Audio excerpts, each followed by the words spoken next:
Good evening to friends, welcome to vision MPTT 2020।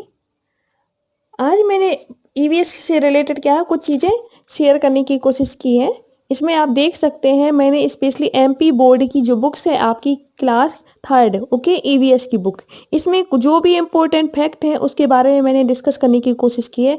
बिल्कुल अगर आप पढ़ेंगे तो कहीं ना कहीं से मतलब आपको एक क्लू भी मिलेगा। क्लू के साथ क्या कुछ चीज़ें तो आपको खोल करके आ जाएंगी कि ये चीज़ें ये हैं ओके। और रही बात उसकी क्लू की तो बहुत सारी चीज़ें यहाँ पे मिलेंगी।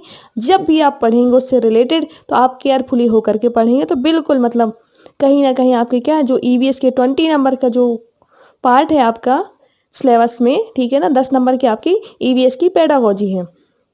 बिल्कुल आपके क्या है ये जो 30 मार्क्स हैं ओके, ये क्या करेंगे आपको बेनिफिट पहुंचाएंगे। आप देखेंगे कि ईवीएस की जो क्लास थर्ड की बुक है उसमें ही मतलब कुछ ऐसी चीज़ें दी हैं जो हम खुद में इमेजिन नहीं कर पाते हैं।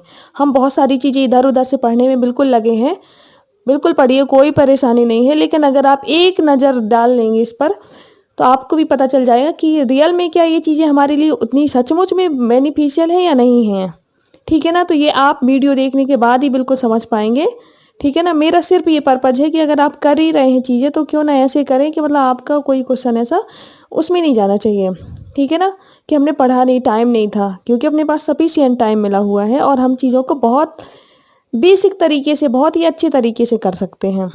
अगर बात की जाए यूपीटीईटी तो यूपीटीईटी अपने सिलेबस को रखती है। अगर एमपीटीईटी की बात की है तो एमपीटीईटी अपने सिलेबस को रखेगी, अपनी बुक्स से देगी सिलेबस, ठीक है ना, अपनी बुक्स से क्वेश्चन रेज करेगी। अगर बात की जाती है सीटीईटी की तो वो एनसीईआरटी को कवर करके चलते हैं। सेम टू सेम डिक्टो आपको क्वेश्चंस मिलते हैं सीटीईटी में। बहुत सी चीज़ें हैं जो एमपी टेट और सीटीईटी सेम चीज़ें हैं, बट आप देखेंगे एमपी में भी वो चीज़ें भी डिस्कस की गई हैं जो सीटीईटी की बुक्स में है ओके, सॉरी एनसीईआरटी की बुक्स में है, ठीक है ना, जो सीटीईटी के एग्जाम में बाखूबी सेम टू सेम आती है। तो हमें करना क्या है, जो एनसीईआरटी की बुक्स में दी है, जो एमपी बोर्ड की बुक्स में दी है, ठीक है, इसमें हमें करेंगे क्या, वो जो चीज़ें को रिलेट है तो वो तो बहुत ही अच्छी तरीके से देखना, क्योंकि दोनों एग्जाम के पर्पज से क्या ये कॉमन हो गया। इसके अलावा जो एमपी बोर्ड स्पेशली रखता है क्वेश्चंस वो आप देख सकते हैं एक नज़र में, ठीक है ना।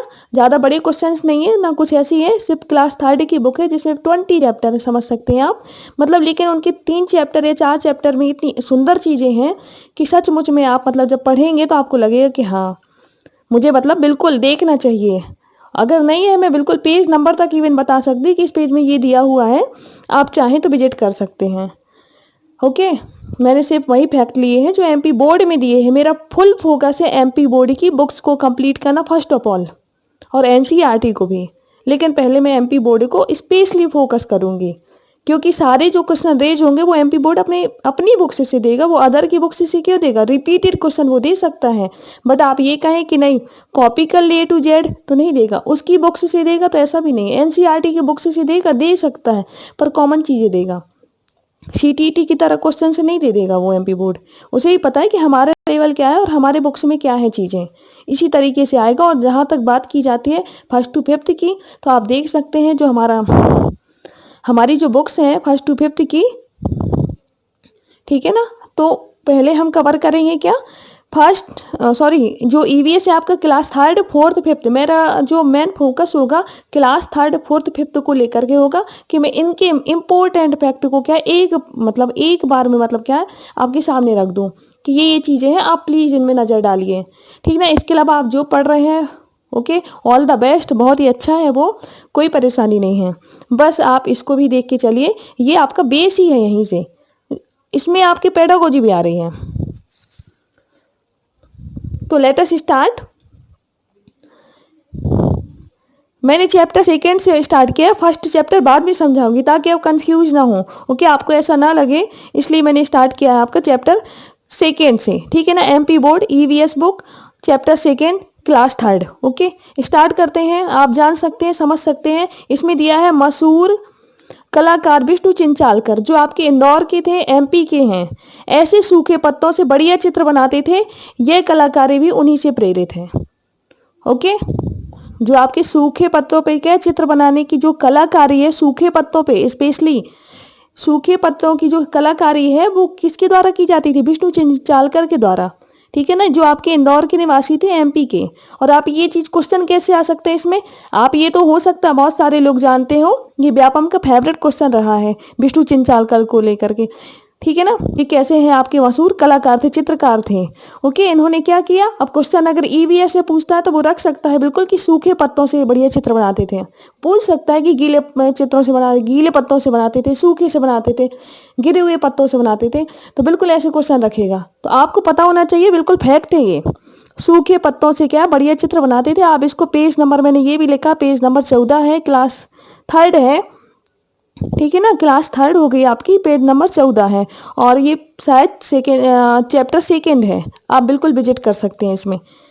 नेक्स्ट है हमारा पेड़ पौधों के प्रति संवेदनशीलता, उनसे जुड़े अनुभवों को छोटे छोटे किस्से सुनाकर विकसित करें। ठीक है ना, मतलब कहने का ये, अगर आप छोटे बच्चे हैं, ये बात की जा रही किस क्लास के बच्चे की, क्लास 3 के बच्चे की। इसमें क्या करना है, पेड़ पौधों के प्रति संवेदनशीलता हो बच्चों में, तो उनसे जुड़े जो अनुभव हैं उनको छोटे छोटे किस्से सुना करके विकसित करना है। क्वेश्चन ये आपका पेडागोजी से है। ईवीएस की जो पेडागोजी, क्वेश्चन कहीं और से नहीं आए, कहीं और से पुटअप करने नहीं जाएगा। सीटीटी का थोड़ी सा ज्यादा वो मतलब कॉमन सेंस पे बेस क्वेश्चन दे रहा है। अब ये पहली बार एग्जाम ये हो रहा है इतने सालों बाद, मतलब 2011 में हुआ था इसके पहले, तो बिल्कुल वो क्वेश्चन अपने बुक से रिलेटेड ही देगा। हो सकता है कॉन्सेप्ट थोड़ी चेंज कर दे, बट देगा यहीं से। तो पेड़ पौधों के प्रति संवेदनशीलता, उनसे जुड़े अनुभवों को छोटे छोटे किस्से सुनाकर विकसित करें। ठीक है ना, अगर हम 3rd क्लास का जो बच्चा है, ठीक है ना, हमें करना क्या है कि हमें छोटे छोटे क्या है, पेड़ पौधों के प्रति संवेदनशीलता लाना है अगर। ठीक है, तो हमें क्या करना पड़ेगा, छोटे छोटे किस्से कहानी सुनाने पड़ेंगे। जैसे आपका ये है, क्या बोलते हैं, आपका जो बहुगुड़ा वाला था, सुंदरलाल बहुगुड़ा, उत्तराखंड। ओके, इस तरीके से। नेक्स्ट हम देखते हैं, जैसे इसमें थोड़ा सा डिस्कशन किया गया था, नीम है, चमेली है, मेहंदी है, गेंदे है। हो सकता है अब इन क्वेश्चन से क्या है, नीम का जैसे अपन ने देखा ना, बरगद वाला क्वेश्चन कई बार आता है कि कौन सा बड़ा वृक्ष है, इस तरीके से क्या नीम है, नीम को क्यों यूज करते हैं, नीम है, चमेली है, मेहंदी है, गेंदे है। मेहंदी कैसी है, आपकी जड़ में है मतलब कि, और बड़ा है, मतलब इस तरीके से जो आता है ना, साख है, इस तरीके से क्या क्वेश्चन रेज हो जाएगा। तो आप ये देख सकते हैं कि इस वैरायटी के आधार पे भी क्वेश्चन आ सकता है। नेक्स्ट है आपका मोटा तना, पतला तना, इस बेस पे भी क्वेश्चन पूछे जा सकते हैं पेड़ों के। तो आपको ये याद रखना, ये क्लास 3rd के उसमें दिया हुआ है। आप समझ सकते हैं कि मतलब क्लास 3rd में सोचिए सारी बेसिक चीजें हैं जो बड़ी बड़ी क्लासेस में पढ़ रहे हैं। इसलिए मैं 1st to 5th पहले, सॉरी 3rd to 5th पहले कवर करूंगी, बाद में कुछ और देखूंगी। ठीक है ना, और जल्दी से जल्दी करूंगी मैं। तो चैप्टर 3rd में देखिए, जो इंपॉर्टेंट फैक्ट है वो मैंने लिखे हैं आपके सामने। अपने इलाके में गाई या सुनाई जाने वाली पानी से जुड़ी कविताएं एंड गीत बच्चे कक्षा में गाएं। इससे अपने समुदाय के ज्ञान एंड कला के प्रति क्या होगा, लगाव बढ़ेगा। अगर उन्होंने बताया कि अगर कोई बच्चा क्या है, अपने इलाके में क्या जो भी गाई जाने वाली क्या है कविताएं हैं पानी से जुड़ी हुई, आप उन्हें क्या है कक्षा में गाइए। इससे क्या होगा, इससे ये होगा कि अपने समुदाय के ज्ञान और कला के प्रति क्या होगा, बच्चे में लगाव बढ़ेगा। ठीक है ना, हम अपने क्या एरिया में जो भी हमारी क्या कविताएं हैं पानी से रिलेटेड, हम उनको गा रहे हैं, तो बच्चा क्या होगा, लगाव महसूस करेगा इन सारी चीजों को। ये आपके ईवीएस पेडागोजी के लिए है। ठीक है ना, ये सारी चीजें दी है 3rd में। नेक्स्ट है आपका, कई जगह कुछ लोगों को आम स्रोतों से पानी नहीं लेने दिया जाता है, इस पर चर्चा करना जरूरी है, जिससे भेदभाव जैसे विषयों के प्रति संवेदनशीलता बढ़ेगी। हम इन चीजों के बारे में 3rd क्लास में क्यों डिस्कस करेंगे, इसलिए करेंगे कि अगर आम स्रोत हैं जो आपके पानी के, सभी को लेना चाहिए, बस उनमें क्या होता है पानी नहीं लेने दिया जाता है भेदभाव की वजह से। तो इससे क्या होगा, बच्चों में जो ऐसे टॉपिक हैं उनके प्रति क्या होगी, थोड़ी संवेदनशीलता बढ़ेगी कि हाँ क्या ये सही है, नहीं ऐसा नहीं करना चाहिए था। ठीक है ना, ये मतलब। तो आपके चैप्टर 3rd में इतने इंपॉर्टेंट फैक्ट थे 2, तो वो मैंने लिखे हुए। चैप्टर 4th में कुछ ज्यादा नहीं है तो मैंने नहीं लिया उसको। चैप्टर 5th है आपका, आपने कई जगह सीटीटी में देखा होगा, सारी चीजें दी हैं। इसमें देखिए स्पेशल क्या है, चूहे में देखने की क्षमता कम, परंतु सूंघने और छूने तथा स्वाद वाली जो क्षमताएं हैं बहुत ही तीव्र होती हैं। ठीक है ना, चूहे में जो होती है देखने की क्षमता कम है, परंतु सूंघने, छूने और क्या स्वाद वाली क्षमताएं बहुत ही तीव्र होती हैं। आप समझ सकते हैं इस बात को। ओके, नेक्स्ट देखते हैं, गांधी जी की 150वीं वर्षगांठ के लिए स्वच्छ भारत अभियान की शुरुआत की गई। सीधा सीधा क्वेश्चन आ जाएगा कि स्वच्छ भारत अभियान की शुरुआत की गई है किस लिए, गांधी जी की किस वर्षगांठ के लिए, तो 150वीं वर्षगांठ के लिए। ओके, स्वच्छ भारत जिसमें स्वच्छता हमारी जिम्मेदारी नहीं बल्कि क्या फर्ज भी है। तो ये सीधा सीधा क्वेश्चन हमें लगता है कि बड़े लेवल का, लेकिन बड़े लेवल का नहीं है। आप सभी समझते हैं कि ये क्या है, लगता है कि वो बड़े लेवल का। विष्णु चिंचालकर एमपीपीएससी में क्वेश्चन पूछा गया है, एमपीपीएससी में पूछा गया है। व्यापम का ये मतलब क्वेश्चन रहा है फेवरेट, कई बार उसने क्वेश्चन पुट अप किया है। इसके अलावा इसने देखिए ये स्वच्छ भारत अभियान आपने बड़ी बुक्स में पढ़ा है। तो हम कहते हैं जब पेपर फर्स्ट टू फिफ्थ हो रहा है तो क्यों ना हम थर्ड टू फिफ्थ ही मतलब प्रॉपर कवर कर लें। इसके बाद हमें जो देखना है 6, 7, 8 आप बिल्कुल देखें, और मैं खुद कवर करूंगी, करवाऊंगी उसको। पर पहले मैं थर्ड, फोर्थ और फिफ्थ की ईवीएस को बहुत ही अच्छी तरीके से बाय फैक्ट कंप्लीट करूंगी, क्योंकि हमारे इससे ईवीएस पेडागोजी भी कंप्लीट हो रही है, और इसके अलावा हमारी क्या बोलते हैं हमारी ईवीएस है वो भी मेन टॉपिक हमारे कंप्लीट होंगे। ठीक है ना, एक समझ डेवलप हो रही है आपके यहाँ।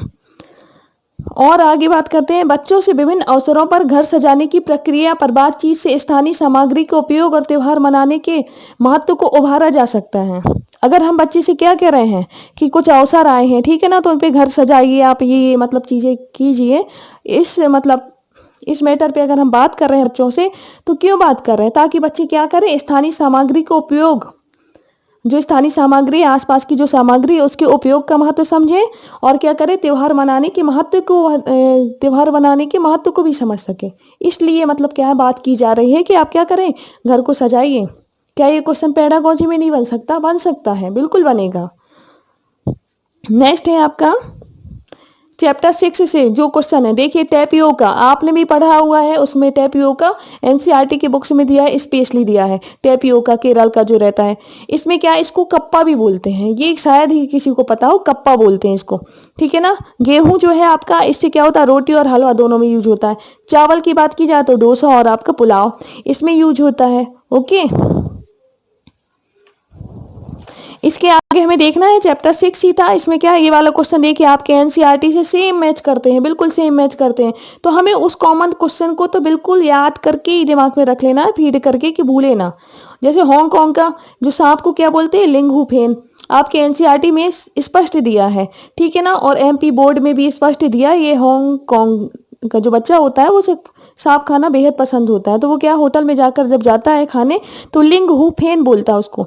ओके, कश्मीर की बात करें, कश्मीर में सरसों के तेल में बनी मछली पसंद होती है कश्मीर के लोगों को। ये क्वेश्चन नहीं रखता है एनसीईआरटी, एनसीईआरटी क्वेश्चन रखता है गोवा का, नारियल के तेल में बनी मछली पसंद होती है वहां की। ठीक है ना, समुद्र के किनारे की मछली जो समुद्र के पानी से निकली है, वहां पे नारियल के तेल में बनी हुई मछली बहुत पसंद करते हैं। सरसों के तेल की बात यहाँ कश्मीर की बिल्कुल नहीं की गई है एनसीईआरटी में, मैंने तो खुद पढ़ा है।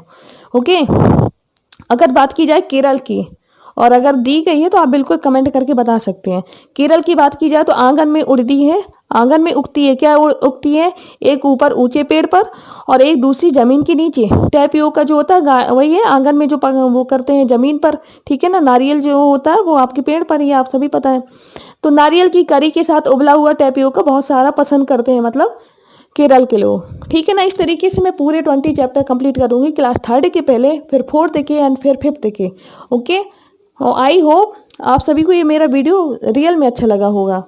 Okay, thank you to all, thanks.